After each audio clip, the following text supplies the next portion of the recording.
नमस्कार मित्रों, मैं आशुतोष शर्मा आप सभी का अपने इस चैनल में स्वागत करता हूं। इस चैनल में हम ज्योतिष विज्ञान के माध्यम से जातक के शरीर में मौजूद रोगों का पता लगाएंगे और मंत्र जाप के माध्यम से उन रोगों का निदान करने का प्रयत्न करेंगे। अगर आपने अभी तक मेरे इस चैनल को सब्सक्राइब नहीं किया है तो आप इसे अभी सब्सक्राइब कीजिए, और अगर आप चाहते हैं मेरे वीडियोज़ अपलोड होते ही आप तक पहुँच जाएँ तो बेल आइकन को भी दबा दीजिए। अगर आप चाहते हैं मेरे इस प्रयास से अधिक व्यक्ति स्वास्थ्य लाभ प्राप्त कर सकें तो मेरे इस चैनल को और मेरे इन वीडियोज़ को अधिक से अधिक शेयर करें। मैं आपके लिए आवश्यक वीडियोज़ की लिंक अपने प्रत्येक वीडियो के डिस्क्रिप्शन में लिखता हूँ। आप उन वीडियोज़ को देखें और मंत्र जाप करना सीखें। अगर आपको वीडियोज़ एक बार देखने में समझ नहीं आए तो आप उन्हें पुनः देखें। फिर भी कोई बात समझ में नहीं आए तो आप कमेंट बॉक्स में कमेंट करें। मैं आपकी यथासंभव मदद करने का प्रयत्न करूँगा। आप ऋषि पाराशर कृत लघु पाराशरी पर विश्वास कर मेरे निर्देशन में बताए गए मंत्रों का विधि विधान पूर्वक जाप करें, आपको अवश्य लाभ होगा। परमपिता परमात्मा आपका कल्याण करें। जय श्री राम। आज मैं आपको शनिदेव की साढ़े साती के बारे में बताऊंगा। आज मैं आपको सिखाऊंगा शनिदेव की साढ़े साती आखिर कैसे देखी जाती है। देखिए, शनिदेव की साढ़े साती का नाम लेकर लोगों को बहुत भ्रमित किया है। आज मैं आपको शनिदेव की साढ़े साती के बारे में एक एक बात बताऊंगा। आपको सिखाऊंगा शनिदेव की साढ़े साती आखिर कैसे देखते हैं। अगर किसी ने आपसे कह दिया है कि आपके शनिदेव की साढ़े साती चल रही है तो आप अपनी कुंडली देखकर ये पता कर सकें कि आपके शनिदेव की साढ़े साती चल भी रही है या नहीं चल रही है, या कोई आपको भ्रमित कर रहा है। ये वीडियो देखने के बाद आप इस लेवल पर पहुंच जाएंगे कि वहां आपको कोई भ्रमित नहीं कर पाएगा। आइए अब शनिदेव की साढ़े साती के बारे हम जानते हैं। सबसे पहले हम बात करते हैं शनिदेव की साढ़े साती आखिर है क्या। देखिए, शनिदेव की जो साढ़े साती है ये शनिदेव का 7.5 वर्ष का समय है, जो ढाई वर्ष का समय चलता है। यह पहले 2.5 वर्ष का समय, फिर दूसरा 2.5 वर्ष का समय और फिर तीसरा 2.5 वर्ष का समय। ये 3 टुकड़ों में होता है और यह मनुष्य के कर्म के अनुसार उसका फल उसे देता है। शनिदेव की साढ़े साती में मनुष्य को उसके कर्मों का फल मिलता है। ऐसा नहीं है शनिदेव की साढ़े साती अगर किसी के चल रही है तो उससे उसके गलत परिणाम ही मिलेंगे, हमेशा बुरा ही होगा। ऐसा नहीं होता है। देखिए, शनिदेव जो हैं वो न्याय के देवता हैं, दंडाधिकारी हैं, कर्मफल दाता हैं। ये कर्म के अनुसार फल देते हैं। शनिदेव के 7.5 वर्ष का जो समय आता है, आप अपने जीवन में जैसा कर्म करते हैं शनिदेव उसके अनुसार आपको फल देते हैं। अगर आप अच्छा कर्म करेंगे तो यकीन मानिए शनिदेव की साढ़े साती में आपको अच्छा ही फल मिलेगा, और अगर आपका जीवन बुरे कर्मों से भरा हुआ होगा आपको शनिदेव की साढ़े साती के समय में भयंकर कष्टों का सामना करना पड़ेगा। अब मैं आपको सिखाता हूँ शनिदेव की साढ़े साती आखिर देखते कैसे हैं। देखिए, शनिदेव की साढ़े साती गोचर से देखी जाती है। यहाँ मैंने एक सज्जन की जन्म कुंडली बना रखी है, इसके बगल में मैंने आज का गोचर बना रखा है। इस गोचर से ही हम पता करेंगे कि शनिदेव की साढ़े साती लग भी रही है या नहीं लग रही है। अगर कोई पंडित या कोई ज्योतिषी सिर्फ आपका नाम देख के ये बता देता है कि आपके शनि साती चल रही है, यकीन मानिए वो गलत है। बिना लग्न कुंडली के देखे और बिना गोचर को देखे शनिदेव की साढ़े साती पता नहीं की जा सकती। ये बात कंफर्म है, आप इसे गांठ बांध लीजिए। अब बात करते हैं इनके लक्षण की। देखिए, शनिदेव की साढ़े साती देखना मैं आपको थोड़ा आगे सिखाऊंगा। पहले हम इनके लक्षण और इनके उपाय और इनके कर्मफल को देख लेते हैं। देखिए, शनिदेव की साढ़े साती के लक्षण क्या रहते हैं।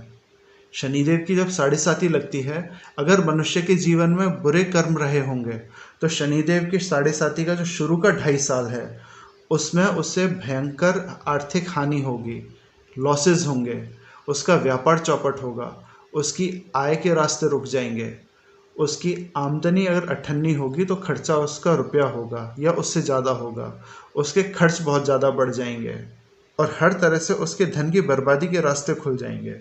दूसरा जो 2.5 साल का समय है उसमें उसका जो खर्चा होगा वो उसकी बीमारियों पर खर्चा होगा। ऐसा नहीं है कि जातक सिर्फ अपनी बीमारियों पर खर्च करे, हो सकता है वो परिवार में अपने किसी परिवारिक जन के ऊपर खर्च करे, अस्पताल में खर्चा करे, अपने ऊपर या अपने परिवारिक जनों के ऊपर। तो दूसरा 2.5 साल का समय उसकी हारी बीमारी में खर्च होगा। पहले 2.5 साल के समय में उसे आर्थिक हानि होगी, जितनी हो सकती है उतनी आर्थिक हानि होगी, वो रुपए के लिए मोहताज हो जाएगा। दूसरे 2.5 साल के समय में उसका जो खर्चा होगा वो रोगों पर खर्चा होगा। और तीसरे 2.5 साल के समय में उसके जितने भी सगे संबंधी हैं, निकट परिवारीजन हैं या और उसके मिलने वाले हैं, वो सब उसका साथ छोड़ देंगे। ये बिल्कुल पक्की बात है। और ये जो मैं आपको जन्म कुंडली दिखा रहा हूँ, यह एक अच्छे व्यवसाय की जन्म कुंडली है, बहुत ऊंचे व्यवसाय की कुंडली है। और इनके शनिदेव की 7.5 चल रही है। जो इनकी शनिदेव की 7.5 चल रही है, वो इनका दूसरा 2.5 वर्ष का समय चल रहा है। इनका व्यापार पूरी तरह से ख़त्म हो चुका है। खर्चे इनके इतने ज़बरदस्त हैं जिसके बारे में कोई सोच भी नहीं सकता। कर्जे इन पर इतने हो चुके हैं जिसका कोई अंदाज़ा नहीं। इनके हारी बीमारी पर भी खर्चा हो रहा है, इनके परिवार में भी हारी बीमारी पर खर्चा हो रहा है। अब जो 2.5 साल का आगे का समय आने वाला है, इनके नाते रिश्तेदार, इनके सगे संबंधी इनका साथ छोड़ देंगे। अब हम आगे चलते हैं। अब हम बात करते हैं योग कारक और मारक की। देखिए, कुंडली में शनिदेव की स्थिति देखनी आवश्यक है, वे योग कारक हैं या मारक हैं। अगर शनिदेव लग्न कुंडली में योग कारक हैं और जातक के कर्म गलत हैं तो उससे बुरे परिणाम मिलेंगे। ये बात बिल्कुल पक्की है, जातक को बुरे परिणाम झेलने ही पड़ेंगे, आखिर वे उसके कर्मों का दंड है। और अगर शनिदेव मारक हैं तो यकीन मानिए उस जातक को बुरे कर्मों का परिणाम बुरे से बुरा भुगतना पड़ेगा, बहुत बुरा परिणाम उसे भुगतना पड़ेगा। अब बात करते हैं उपाय की। आखिर उपाय क्या करने हैं? देखिए, जो मनुष्य ने कर्म कर दिए हैं उन कर्मों के फल को कोई नहीं रोक सकता। जो उसने कर्म किए हैं वो उसे भोगने ही पड़ेंगे। अगर हम बात करते हैं उपाय की, तो वह जातक उन उपायों को करके उन कर्मों के दंड को झेलने की शक्ति प्राप्त कर सकता है। सिर्फ इतना ही हो पाएगा, उसे अपने कर्मों का दंड तो भुगतना ही पड़ेगा। लक्षण यहाँ मैं बता चुका हूँ। उसे आर्थिक हानि होगी, उसके ऊपर कर्जा बढ़ जाएगा और उसका व्यापार पूरी तरह से ख़त्म हो जाएगा, आय के रास्ते बंद हो जाएंगे। ये इसके लक्षण हैं। उपाय में जातक को शनिदेव के मंदिर जाना है, उनकी आराधना करनी है, उनके आगे सरसों के तेल का दीपक जलाना है। अगर लग्न कुंडली में शनिदेव मारक हैं तो शनिदेव को सरसों के तेल का दान करना है। अगर शनिदेव योग कारक हैं तो भूल कर भी सरसों के तेल का दान नहीं करना है। जातक को सिर्फ शनिदेव के आगे सरसों के तेल का दीपक जलाना है जब वे योग कारक हैं। और अगर शनिदेव मारक हैं तो सरसों के तेल का दीपक भी जलाना है और शनिदेव को सरसों के तेल का दान भी करना है। आइए अब मैं आपको शनिदेव की 7.5 देखना सिखाता हूँ। आखिर शनिदेव की 7.5 देखते कैसे हैं? देखिए, जैसा कि मैंने पहले बताया, शनिदेव की 7.5 बिना गोचर के देखे नहीं पता की जा सकती। शनिदेव की जो 7.5 लगती है वह हमेशा राशि पर लगती है। ये जो आप देख रहे हैं ये लग्न कुंडली है। लग्न पर कभी भी 7.5 नहीं लगती है। 7.5 अगर लगती है तो वो राशि पर लगती है। जातक की राशि कौन सी है? तो राशि देखने का मैं आपको सीधा सा तरीका बताता हूँ।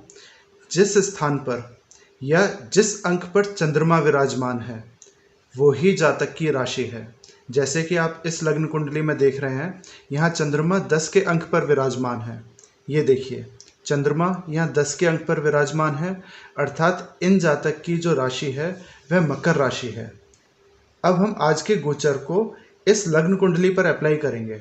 अब इसमें हमें देखना है शनिदेव की स्थिति।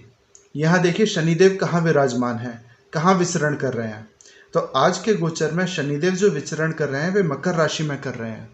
आपको सिर्फ इतना करना है, आपको आज के गोचर में शनिदेव की स्थिति को जातक की लग्न कुंडली पर अप्लाई करना है। ठीक है, बहुत आसान है, आपको और कुछ नहीं करना। आपको बाकी लग्न कुंडली में ग्रह कहाँ बैठे हैं उनसे आपको कोई मतलब नहीं है, आपको कोई ग्रह नहीं देखना। आपको सिर्फ इस लग्न कुंडली में आज के गोचर में शनिदेव जिस राशि में विचरण कर रहे हैं उस राशि में आपको इस लग्न कुंडली में शनिदेव को बिठाना है।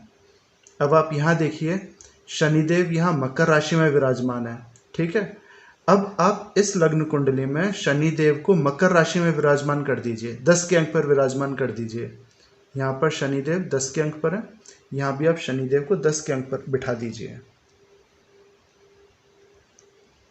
अब शनिदेव की 7.5 कैसे देखी जाती है? तो अब आप ये देखिए चंद्रमा कहाँ विराजमान है।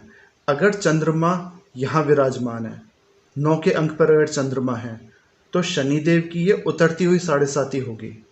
चंद्रमा चूंकि 10 के अंक पर विराजमान है, चंद्रमा मकर राशि में विचरण कर रहे हैं, अर्थात शनिदेव का यह दूसरा 2.5 वर्ष का समय चल रहा है। अगर चंद्रमा यहाँ 9 के अंक पर होते तो इस शनिदेव की ये उतरती हुई 7.5 होती। इस वक्त इन जातक पर शनिदेव की मध्य की 7.5 चल रही है। अगर चंद्रदेव यहाँ 11 के अंक पर विराजमान होते और शनिदेव यहाँ होते तो यह शनिदेव की पहले 2.5 वर्ष का समय चलता। शनिदेव जहाँ विराजमान है उससे एक घर पीछे और एक घर आगे अपना प्रभाव डालते हैं। अब जिन जातक के 11 के अंक पर चंद्रमा विराजमान होंगे उन जातक की शनिदेव की चढ़ती हुई 7.5 होगी। जिन जातक के 9 के अंक पर चंद्रमा है उनके उतरती हुई 7.5 होगी और इन जातक के चंद्रमा के साथ ही शनिदेव हैं तो इनकी मध्य की 7.5 होगी। शनिदेव की 7.5 देखने का सिर्फ यही एक तरीका है। इसके अलावा शनिदेव की 7.5 और कैसे भी पता नहीं की जा सकती। आपको शनिदेव की 7.5 जानने के लिए आज का गोचर देखना अत्यंत आवश्यक है। आप आज के गोचर में शनिदेव की स्थिति को देखेंगे।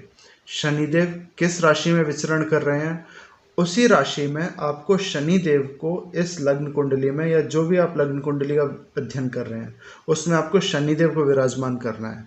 ये देखिए मैंने इतना ही किया है।